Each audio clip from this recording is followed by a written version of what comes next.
అందరికీ నమస్కారం అండి. తెలంగాణలో ఉన్న కొండగట్టు ఆంజనేయ స్వామి ఆలయం గురించి తెలుసుకుందాం. కొండగట్టు ఆంజనేయ స్వామి ఆలయం తెలంగాణలో పేరున్న పుణ్యక్షేత్రాలలో ఒకటి.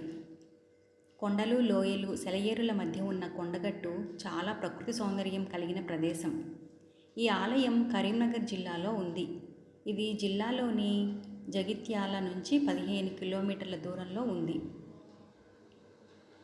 కొండగట్టు ఆంజనేయ స్వామిది విభిన్న రూపం. ఒకవైపు నారసింహుడి ముఖం ఉండగా మరోవైపు ఆంజనేయుడి ముఖం ఉంటుంది. ఈయనని స్వయంభువుగా పేర్కొంటారు. కోరిన కోరికలన్నీ తీరుస్తాడని తెలంగాణ ప్రజలు నమ్ముతారు.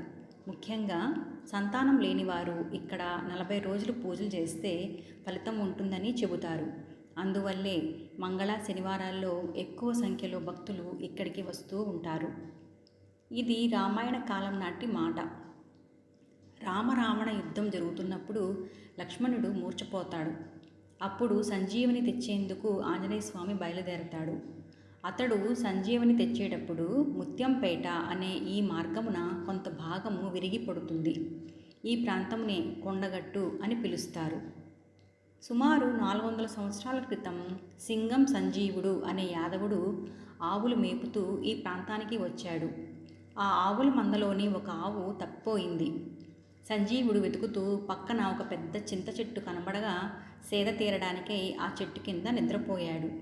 కలలో స్వామివారు కనిపించి, నేను ఇక్కడ కోరంద పొదలో ఉన్నాను, నాకు ఎండ, వాన, ముళ్ళ నుంచి రక్షణ కల్పించు, నీ ఆవు జాడ అదిగో అని అదృశ్యమయ్యాడు.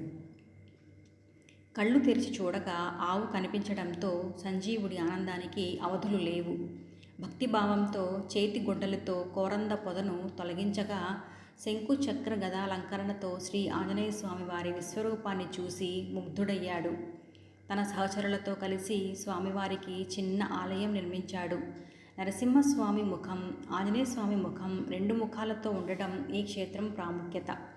ఈ గుడిని 300 సంవత్సరాల క్రితం ఆవుల కాపరి నిర్మించాడు. జై చిరంజీవ. నచ్చితే లైక్ చేయండి, కామెంట్ చేయండి, సబ్స్క్రైబ్ చేయండి. Thank you.